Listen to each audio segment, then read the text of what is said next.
Well, good afternoon, good morning, everybody, and welcome in across the continent and beyond for another exciting Exploring by the Seat of Your Pants broadcast. We've got kids in South Carolina to New Jersey to Washington State, Ontario to Alberta, Nicaragua, and more. A wild bunch of classes, so a big thank you to all of you for joining for another very exciting session. Now, today is exciting for two big reasons. Number one, it's February. If you've joined us during this month, you will know this is our entire month solely dedicated to showcasing the most amazing women in science and exploration on planet Earth. We have had such an amazing slew of broadcasts. We've got like 15 more to come in the next week and a bit. They're all on our YouTube channel, and there is so much to explore and discover.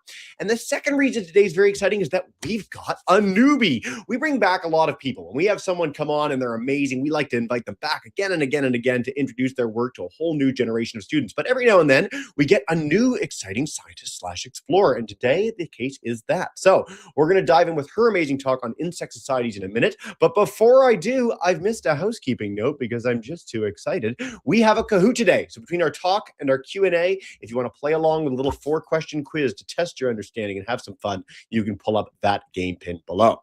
Now, as I meant to say in the middle there, we are joined live in the UK by Dr. Juliet Turner. Today, she is going to talk to us about insect societies, the coolest creatures on planet Earth. Don't tell the other creatures I said that, but they are really, really cool. When I was your age, that was my biggest focus, was cool insects. So I'm really glad we're getting the chance to dive in today.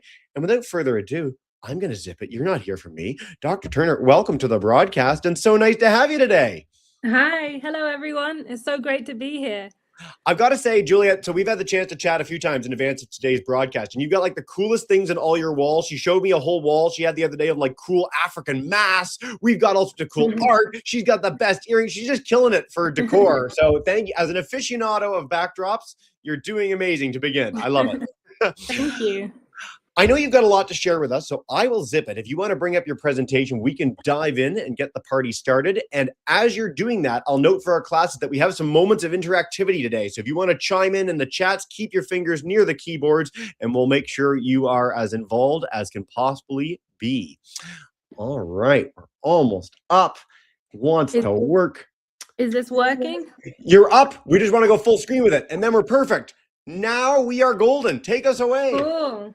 Great. So it's so exciting to be here. I hope you're all having a good day so far.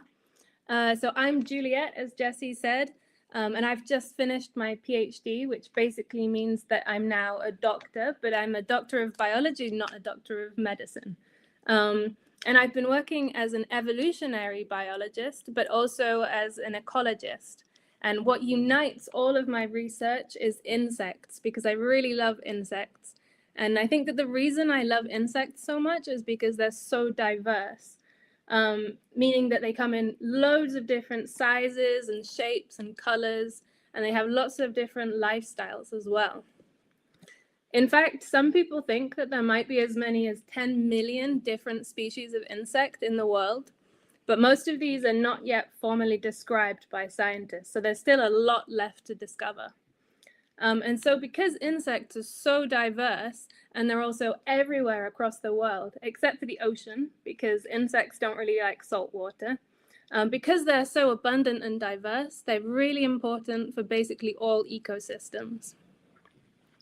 And another thing that I really like about insects that I'm really interested in, and what I worked on in my PhD, is their social behavior. So not all insects really have social behavior. A lot of them, like these butterflies and moths, they live their lives basically alone. They hatch from their egg and then they make their own way through the world. And they don't really interact with other insects except to mate.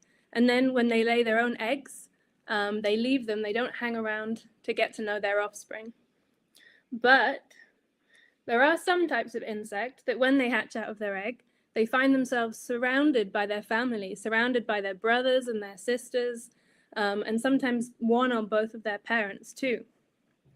And so some of these insect parents are really, really good parents. So on the bottom left, this is a burying beetle, and they have what's called biparental care. So they are looked after by both their mother and their father for a long time until they're fully grown and they're ready to leave the nest. Other insects, like the one on the bottom right, is an earwig, and so she's a single mother, so it's just the mothers that look after the children in these species. There are some examples of insects where just the fathers look after the babies, but these are pretty rare. So the key thing about all of these types of insects is that they have parental care, but as soon as the children are fully grown, they leave the nest, they leave home, and they go and make their own families. And they don't have any further interactions with their parents. But other insects, when they become fully grown, they don't really want to leave home. So they stay with their parents, they stay in the nest, and they help with all the household chores, and they also help to raise their younger siblings. And so because insects can have lots and lots of offspring, lots of babies, these types of insect groups can grow really big. So this here is a leafcutter ant colony. These are found in around Central and South America. And these can have tens of millions of ants living in a single nest. And these are basically like really big extended families. You can tell just how big the nest is by how small these little human researchers look. And so ordinarily these nests are buried underground. You wouldn't see them, they're covered by soil. But this one is being excavated, and so you can see just how huge it is. And so you might have seen pictures of leafcutter ants before, like the one in the top corner. And a lot of people think that the reason they're carrying these leaves is because they eat them. But actually what they do is much cooler. So if you have a look at this leafcutter nest, you'll see there are these nodules connected by tunnels. These are actually chambers that the ants live inside, and they also use them for farming a fungus. And so what they actually are using the leaves for is to feed this fungus. And they're looking after it and they're cultivating it just like a gardener cultivates his garden. And humans like to think that we're really special, and one of the reasons is because we've developed agriculture. And agriculture allows you to grow really big populations, big societies. But actually, insects developed agriculture millions of years before humans ever did. And it's not just ants that do this. So there's also some termites that farm fungus, and they've developed this completely independently. And so termites are actually a type of cockroach. I don't know if you know this, but they're a really social, small cockroach. And there are some social beetles that farm fungus too.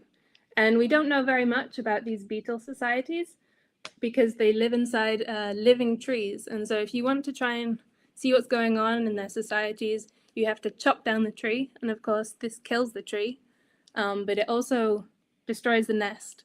And so the beetles will no longer be behaving in the way that's natural to them, as they would if they were relaxed. So we don't know very much about these beetle societies because of that, but there has been a breakthrough quite recently where people are growing these beetles now in a laboratory, in the labs, and this will hopefully allow us to see what kind of social behaviors they're doing when they're relaxed and they feel comfortable. That's really cool. And it's not just fungus that social insects farm. You can often find ants in association with aphids, which are these little soft-bodied insects here. And the way that they interact with the aphids is really similar to how humans farm cows. So they protect them, they control them, and in exchange, the aphids secrete this sugary sweet substance called honeydew, which the ants drink. This is really similar to how humans farm cows, and then they drink the milk from the cows. And ants farm a few other types of insect as well. And some of these they keep in underground chambers, like barns, which the farmed insects never leave. And they feed on the juices from the roots of plants rather than the stems. People have also found monocultures that ants create. So a monoculture is when you have a huge area and there's one type of crop in this area. And humans do this a lot. So we grow things like wheat. We have miles where it's just wheat. But ants do the same thing. So there are some rainforests that you can go to and you'll find these huge areas of one type of plant. And this is because the ants are selecting this plant because they like eating it. And they're destroying all the other plants that they're not interested in. They basically nip them in the bud. They destroy them when they're seedlings. And so this is really similar to human agriculture as well. And so we know that ants have these amazing underground kingdoms with their own forms of agriculture, but different types of social insect build different types of societies, different types of nests. So some termites prefer to build upwards, and they can create these really, really tall nests that are like skyscrapers or like cathedrals. And these can have some quite sophisticated architectural features, which just means they can have things like ventilation shaft that keeps cool air cycling throughout the nest and keeps the whole colony nice and cool. And this is really important because some of these termite species live in African savannas where it gets really hot during the day. And so they've developed this amazing architectural system that just allows them to keep nice and cool inside their nest. Meanwhile, wasps prefer to make their homes out of paper. So you may know that humans make paper from trees. Well, wasps do the same thing. So they pulp up wood and they pulp up leaves and they mix it with their saliva and they really, really carefully construct it into these beautiful round rose-shaped homes that they live in. Some types of social insect, they build homes that look nothing like what humans build, and stingless bees are among them. So really often they build their homes in these beautiful spiral shapes. But the thing that's really cool about stingless bee nests is that we now know that different shaped nests are the result of different cultures of stingless bees. So just like different cultures of humans like to make buildings in different styles, if you go to a city in a different country, it looks really different to the city that you've come from. And it's the same for stingless bees. So for a long time, we thought that humans were unique because we have culture that's inherited. But stingless bees have this too, and we're learning more and more about different insect cultures. This was only discovered a couple of years ago, I think. So, and another amazing thing that we now know happens in insect colonies is that they have their own communication systems. So I'm speaking to you now, I'm communicating to you now by speaking to you. But the way that some insects like honeybees communicate is by dancing. So honeybees go out and they forage, they look for flowers that have nectar. And then when they fly back to the nest, I don't know if you want to get the video up now, Jesse. I think we have. Yeah, let's talk through this. Like, this is, I want to stress, I mean, amidst everything you hear today, which is all so cool, and we could do like 100 talks on social insects, but the waggle dance is probably one of my favorite things in all of biology. So you've highlighted it in the picture. Do you want to explain a little bit more about the picture, and then I'll bring up the video for everyone? Yeah, so basically the bees, they do this waggle dance, which communicates loads of information about where flowers are to their nest mates. And the angle that they're waggling in indicates where the nest mates should fly if they want to find those flowers. So it's the angle relative to the sun that they're wiggling in. Yep. And the duration of the waggle indicates how far they need to fly to get to those flowers. With about 1 second of waggling is 1 kilometer of flying. Super cool. Like, to put it in context for our students, like, you walk out of your house, imagine you walk to the grocery store and you wanted to go back home and tell everyone, oh, the grocery store is this way. Well, you could do that because you have words. The bees don't have words. So they have to rely on this elaborate dance in 2 dimensions to indicate where something is in 3 dimensions. And it's like the angle they do it in the nest, the length that they do the straight part versus the waggle part. And from that, they can convince all the other bees to go out and go like, oh, you say you found a really cool food source, eh? Well, we'll go investigate that. And then they go investigate that, they come back, and then they're like, whoa, that first bee had a really cool food source. And then they do the dance again, and then they get all the bees to go and get the food source together. And it's absolutely mind-blowing. So I'm so glad we got a chance to talk about this. You can see it a little bit in this video, and I'll leave you to take us away with a little bit more. So neat. Thanks so much. I hope you enjoyed the video. I was mind blown when I first heard about this. And so there are all kinds of different ways that insects can communicate, and that's so different to how we communicate that I think there's probably loads going on and being communicated that we haven't figured out yet. And so lots of social insects, they communicate by pheromones, which are these chemicals that they release into the air, kind of like smell, but it communicates so much. And we can't really detect this, so we don't know what they're saying. We can only see the behavioral response that insects have to these chemicals. So this is a really interesting area for research, and I'm sure there's a lot more to discover there. And another thing that you might see if you look really closely at an insect society is that insects have jobs. And so just like in human societies, where humans have different jobs, like some people are doctors, some are soldiers, some are biologists, insects have jobs too. And some of these are similar to human jobs. So lots of insect societies do have soldiers. And this is because if you imagine you're a really small insect, loads of things want to try and eat you. And so it's really important for insects to have a way to defend their colony. So lots of insects that have been well studied, like ants and termites, they have soldiers. And you can recognize a soldier because they look really big and strong, and they have these huge jaws, and they just look like they could put up a good fight, basically. But there are some less well understood insects that even biologists don't really know about that also have soldiers. And this includes thrips, which are on the bottom left, and these have really big, strong, armored soldiers that defend their nests. And I'll talk about them a bit later. But there are also aphids that have soldiers, and this species was discovered in Japan. And they have, again, the armor and the really, really strong arms. But another cool thing that aphids have is that not all of them are born into this role. Some of them only take on this role later in their life. And so we call these aphid grandmothers because it's the older females that become more and more defensive and brave, and they basically defend the whole group from intruders. So this is really cool. And this is quite similar to some jobs that humans have. Another job that seems like it's similar between insect societies and humans is queens. So some insect societies, like ants, they just have queens, whereas other insect societies, like termites, they have queens and they have kings. And although it seems like this is the same role that some human societies have, it's actually quite different because the main job description of an insect queen is to be the mother of all the workers in the colony. So her role is to keep producing workers to keep the colony alive and maintain the workforce. And so this is why their bodies are so big. It's so that they have space for all the developing eggs inside them.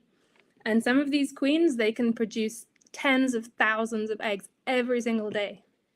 So this is quite different to human queens who do not have this in their job description. But it gets even weirder. So in some arid and semi-arid regions, which just means dry places, kind of desert-like places, there are ants that live, and they can't be sure that there's a stable source of food or water in this habitat.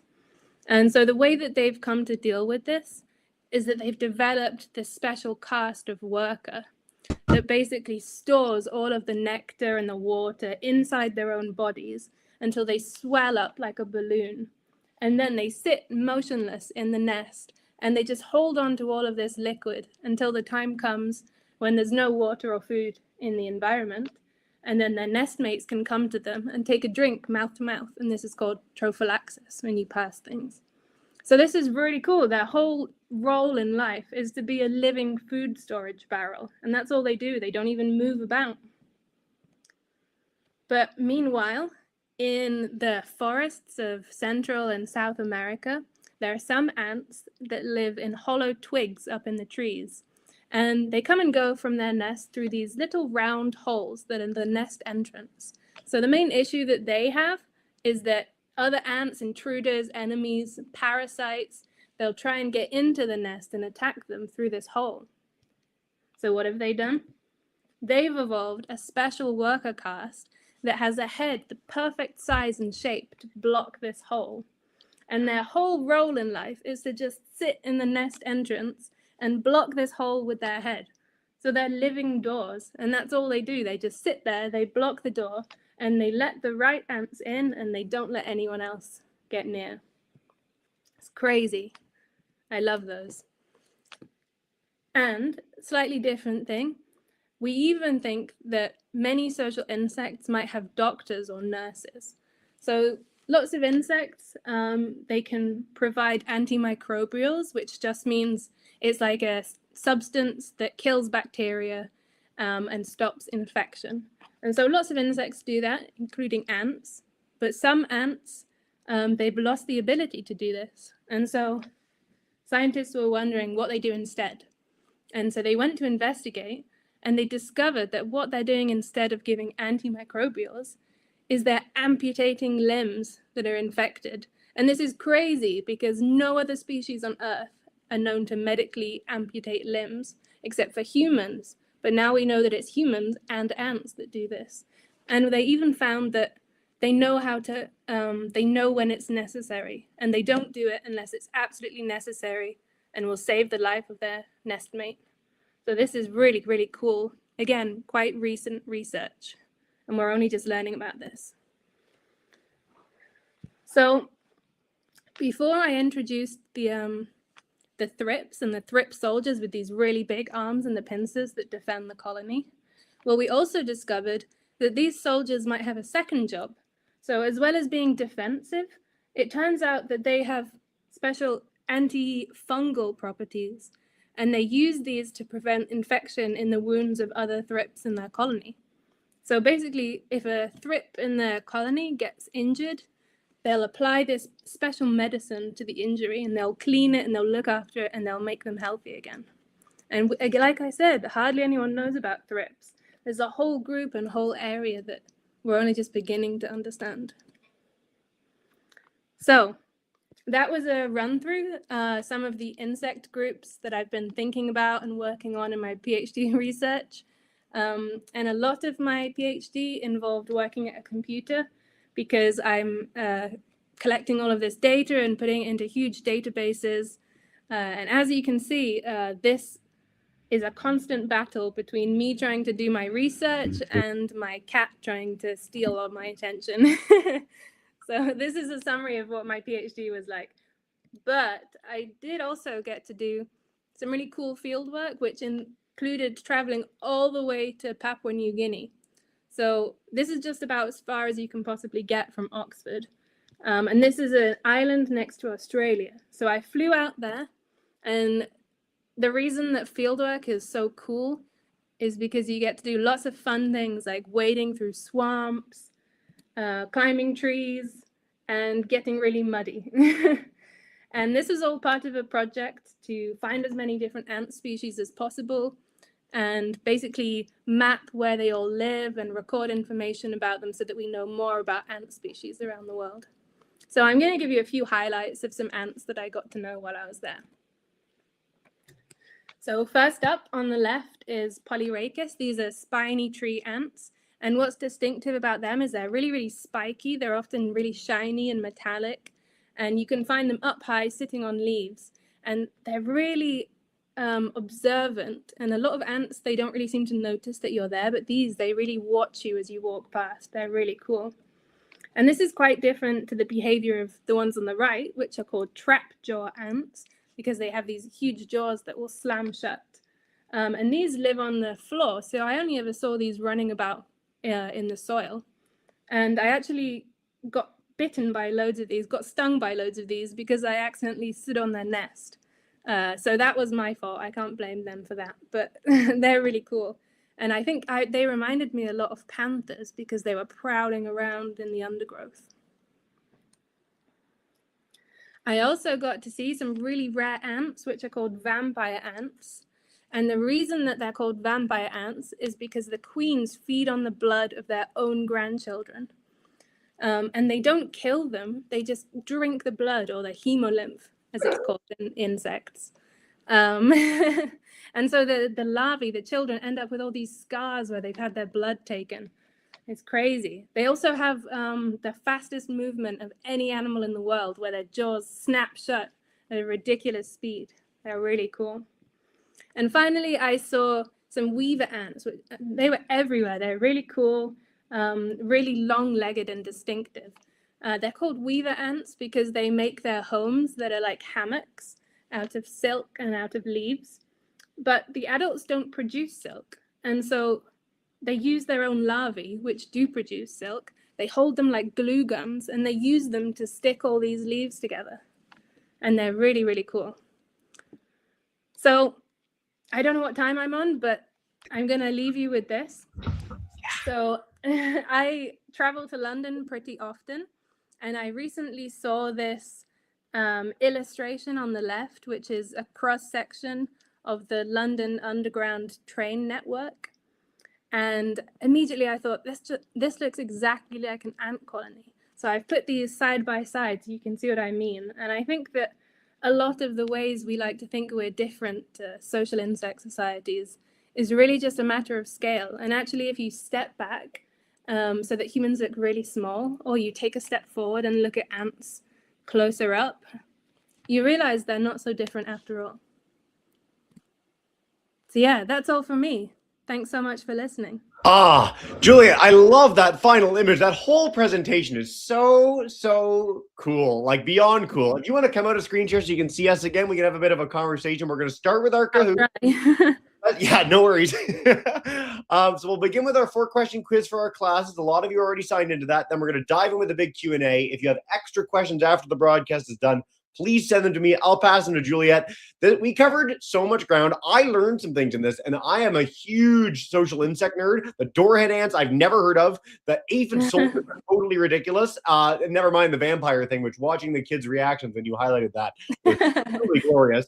So for those new to Kahoot, the faster you answer, the more points you get. And what you win is Juliet and I's everlasting respect. So we are going to dive in with this in a second. And some of these are from the talk. Some of these are a little different. And so if you want to help us along with any hints along the way, you're more than welcome to guide us on the right path. And then we're going to head to Levi for our first question when we go live in Q&A. But here we go. Drum roll, please. All right. What makes these awesome homes? We highlighted these in a picture. They're above the ground. Maybe that's your big hint. Are they ants, wasps, bees, or termites? Juliet, have you seen anything like this in person in your life before? Yeah, I have. I used to spend a lot of time in Africa, so I did see something like this. They're really cool. Yeah. Nothing quite this big for me, but in Madagascar, there were nests from these maybe termites, shall we say, as we go in. Yes, everybody got that right. So it's one of the cool things to see. Oh, go ahead. Sorry. I was saying, well done. Yeah. Royal Walrus takes our lead. Focus Panther is second. We're going to go to question 2. Here we go. Who does the waggle dance? Who is paying attention? Is it termites, honeybees, sweat bees, solitary wasps? Trying to butter you guys up with this one. And I did put the link in the YouTube and StreamYard chat for the waggle dance video. There's a lot more on that. It is just so like the first time I heard about that, my jaw just hit the floor. It's so cool. All right, 50. Wow, there's almost 50 of you. Cool. Honeybees is correct. A few of you thought solitary wasps. They're really cool too. They do their own thing, but the waggle dance are our honeybee friends. All right. How does that mess with their scoreboard? Focus Panther takes the lead. Question 3. All right, this is one we did not cover. I just wanted to throw it in there. An entire colony of the world's smallest ant could fit inside the head of a single one of the biggest ant. And you can maybe tell from my enthusiasm what the answer might be with this, but imagine. So the smallest species of ant, the biggest species of ant, could an entire colony of the small one fit inside the head of just one of the big one? What do we think? 4 seconds to go. I like this fact. Yes, the answer is true, which is ridiculous. I like this when I walk down my local park and I see the birds and you see like a pigeon beside a goose and you picture like how much different that animal is from each other. If people had things that were like a 20-foot tall person, like a giant, it'd be terrifying. Ants must live in a very scary world. Flawless Griffin. The whole leaderboard is thrown off entirely. As we go to question 4. We also did not cover this, but maybe in the theme of our day, what do you think? What weighs more, all the ants in a rainforest or all the other wildlife? I want to stress this isn't close. There's significantly more of perhaps the creatures that are in our topic du jour today. This is the thing, Juliet, is that we could have 20 programs on social insects. There's so much to cover. Ooh, dead even. You come back anytime. We'll do a whole different group of things. The answer is true. It's about 4-1 for social insects to like things like all the jaguars, all the birds, all the snakes, all the everything. There's a lot of ants around. Electric oryx is third. Second, purple stork. And first, for all the marbles, drum roll please, is... All right, Royal Walrus comes back for the victory. For everyone, thank you for playing along. We're going to dive in with Q&A now. So YouTube, keep sharing your questions there. We're going to go to Levi first. Bayside, you can put in the chat, and Virtual Elementary will come to Miss Art's group as well. But Levi, come on in. Take us away. Hi, how are you doing today? Hello, I'm great, thank you. How are you? Awesome. So I was wondering, how do pesticides and chemicals threaten the insects? Great question. Yeah, pesticides are a big problem. So lots of pesticides are applied all across farmland, and in different countries, some of them are really bad. And basically, a lot of these just kill insects outright. But there's also research that's found that different cocktails of different poisons can affect things like bees in ways that we didn't realize before. So if you have a bunch of different poisons, it doesn't seem to kill them straight away, but then you discover that it makes bees really sick and it confuses them, and it basically just makes them much worse off longer term. And so there are all these different ways that unfortunately pesticides are harming insects. So yeah, it's really important to raise that. We're getting this question in a lot of broadcasts, not just for insects, so I'm really glad that we've kicked off with it. Thanks, Levi, as always. Miss Artis Group, we're going to come to you live. Bayside YouTubers, please keep sharing in the chat. We've already got a few there, but our virtual elementary school folks, if you want to come on in and unmute your mic, you are good to go. Hey. Hi, Jesse. So we have a question. What's the least common insect you've ever found? The least common insect I've ever found. I found a lot of insects. I've seen a lot of insects. I mean, the vampire ants are definitely up there. I went there with a lot of people who are like proper ant nerds. No offense if they ever watch this, and they were really surprised to see these. These are really, really unusual, cool ants, the vampire ants. So they're probably up there, yeah. I want to stress on the ant world that we found an ant that we thought was extinct for like 70 million years once in Australia, just on the side of a road. One of the best ant biologists of all time found a whole new species in the potted plant of the head of the World Wildlife Fund in his office. So like whenever we go out looking for ants, we find some really new cool things. That is a very challenging question, but thanks, guys. All right, Bayside Public School. Leela wants to know, why do vampire ants suck the blood of their own grandchildren rather than other ants? Why don't they just go out and find another colony and suck their blood instead? Great question. I don't know much about these, but I think that probably it's because the queens usually don't leave the colony. So once they've established their colony and their nest, they stay in there, often underground, and they never go outside again. And so they only have the food that their workers provide to them, and they have whatever's like in there underground with them. And so actually the blood of the larvae is a really good option for them because it's super nutritious. They always have larvae around. They don't have to go out. I don't really know. Part of the answer is like the larvae are just right there and they can't fight. It's convenient, yeah. Blood. They're gonna say no. They don't want a part of that. But your own larva, what are they gonna do? They're in the house with you. So that's a really cool question. I love it, guys. Yeah. All right, Zenon in our Argyle Center School wants to know, do stingless bees have some sort of defense? So they can't sting like other bees. What do they do if something tries to eat them? That's a really great question again. Yeah. What do they do? I don't really know what they do, actually. That's a great question. I mean, I can look this up as we go along. I've never heard of a defense of theirs. I'll try and Google this as we go along, but that's a really challenging one. Thanks. Probably guys. They bite, but that doesn't really seem like enough. Yeah, I'd love to know. We didn't get the chance to talk about the bees that cook the wasps to death, but like that's a really neat defense that doesn't involve stinging. But there's bees in Japan that can just vibrate, and then they literally make it so hot inside their group of their bodies that they cook the thing trying to kill them to death, which is really freaky. Like ants and wasps and bees have the strangest, weirdest things in all of nature. So I love that we're getting all these cool questions and so many more. Okay, we're gonna go back to our live classes in a second. I'm gonna take some more from YouTube. Let's see what we've got. Okay. Ooh, Miss Roberts' class wants to know, are there any technologies that humans have developed based on insect colonies? I'm sure there are. I think they inspire all kinds of things. So a lot of the work that I've done is directly applicable to lots of different systems. And we find that kind of the processes that govern insect societies and how they work when they get bigger and more complex, these also apply to human societies when they get bigger. And so they're really relevant to people in terms of like international relationships between different countries and like how people control countries, but also to things like how multicellular bodies, like our own bodies, how they work as well.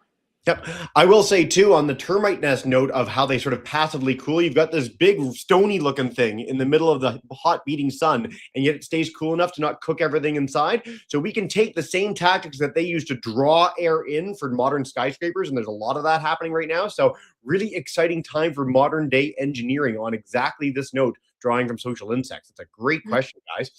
All right. Let's see. Man, so many great questions. I don't know. Let's see. Rocky in Miss Grimm's class, welcome into Tucson, wants to know why termites build their homes upward. The ants go down, the termites go up. Do we have any sense of why that is? I don't think I have much of a sense of why that is, to be honest. I wish I knew. I mean, maybe it's to do with because then it's much easier to have the cool air circulating in. Maybe if you're underground, it's much harder to have enough ventilation. But I don't really know. Yeah, great question. These are really challenging questions, Julia. Like, this is one of the most intense group of questions I've ever. Great questions, yeah. You guys are awesome. We're going to head back to Livy for a second. Come on in and take us away again. Hey. Hi. So I was also wondering, what can we learn from insects about how to work together like they do? No pressure. Yeah, great question. I mean, a lot of what I've come to appreciate is that they do have all these different jobs, which we call division of labor. So in some groups, you have individuals where anyone can do any kind of a job, any kind of task that needs doing. But these are often quite small, simple groups, simple societies. But in the ones that are really big and complex, everyone kind of recognizes that you can't do everything, and so you specialize to something and you learn to depend on each other and depend on all the others to fulfill their roles. And so it's kind of like about trust and learning to accept that you can't do everything and that kind of thing. I like that message. That's what I would take from them, from all the books that I've read as well. So I love the question. Thanks, Levi. Mr. Boyd's class is a really cool one. You mentioned this really briefly in the talk. What is insect blood called, and how is it different from human blood? Yeah, so insect blood is called hemolymph. The way that it's different is, well, it's often not red for a start. It's often like white or yellowy, kind of a goo. I don't know very much more about it than that. Another great question. I have two things that really jump out. One is that our circulatory systems are way more complex than insects. Like, we're just so much bigger that we do have to have all sorts of mechanisms in our body, both chemical and how it's like the architecture of it to get the blood around us. And one thing you'll find in a lot of invertebrates, so things without a backbone compared to us. So we have hemoglobin. We have iron as the molecule in our blood that holds the oxygen. In a lot of invertebrates, it's copper. So it's hemocyanin rather than hemoglobin. This doesn't apply to all things. There's a lot of weird things going on with insect circulatory systems. So again, this is like a whole other talk. You guys are going crazy with these questions, and I absolutely love it. No pressure, Juliet. These are hard ones. Miss Arts Group, I'm going to come to you guys in a second. Come on in and unmute your mic, and then we'll take a couple more before we wrap up. Hey again, guys. Hey. So our next question is, what's the most dangerous insect to humans? Ooh, no pressure. The most dangerous insect? Well, I think actually I have a good answer to this one. So I think that actually the most dangerous insect is the mosquito. And this is because they spread malaria and other terrible diseases to humans. And I think you can fact check me on this one, but I think that more than half of all humans who have ever died from malaria that mosquitoes brought to them. So they're really, really dangerous. It's not even close in the world ever to the most lethal creature by a huge margin. And people are afraid of sharks and snakes and all the other things. Mosquitoes kill way more people than anything ever. The only comparable things might be like fleas passing along, something like Black Plague. So to this day, that is by far the case. I want to circle back to a question we had earlier about stingless bee defense. There's a whole paper called Suicidal Biting as a Nest Defense Strategy. So a whole bunch of them bite the thing to the point where they die, but so does the thing attacking them. We could get into that in a whole other talk, but that's a freaky weird thing that we learned from this broadcast. So thank you for your great questions. Juliet, we have more than we could possibly take in our final few minutes together. So there's a recurring theme, which is, how did you get into this? You're so passionate about it. What is your backstory for getting involved in insect societies?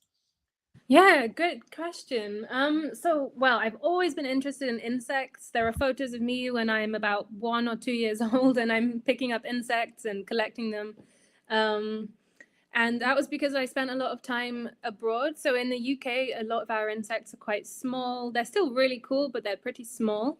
But in hotter countries like Malawi, where I spent a lot of time when I was younger, we see really, really big insects that had a really big impact on me. So that's how I got into insects. And then the first time I really got into social insects was in my first degree, my undergraduate. The university I went to, they had, I think, 6 colonies of leafcutter ants that they were growing inside their classroom, basically. And I would just spend as much time as I could just watching them and learning about them. Yeah, they were super cool. I So mean, that's how I got into. hard not to fall in love. Like, I mean, even from this talk, like I learned quite a few things. You can see the kids learning things. We've got more questions than we could take in one broadcast. Like once you start to understand how diverse and amazing these things are, it's really challenging not to fall in love. And kudos for you for following your passion all the way to a PhD and beyond and sharing everything with us today. Juliet, before we wrap up and say goodbye and bring in our kids for a big farewell, is there any final message you want to leave us with about insect societies, ants, termites, bees, all this good stuff? I guess my take-home message is just to stop and look at things, and you might think, well, there's an ant there, that's not so interesting, but if you sit and you take the time to look closely and watch them, you might discover some amazing behaviors. And like I said, so many of the coolest things that I talked about, these are really recent discoveries, and so you could be the next researcher to discover an amazing behavior that we didn't even know existed. Yep. Again, every time that I dive back into the ant world, we've found new ants that do new cool things like the doorhead thing, which just blows my mind. So the world is out there. Every time we go looking, we find new species. No better message than that. Juliet, do stick around when we're done. But what we do to wrap up every broadcast, I'm going to bring in our class to say a big thank you and farewell. Miss Arts class, you can scream and yell La Vie. If you're on YouTube and you want to yell, Thank you so much.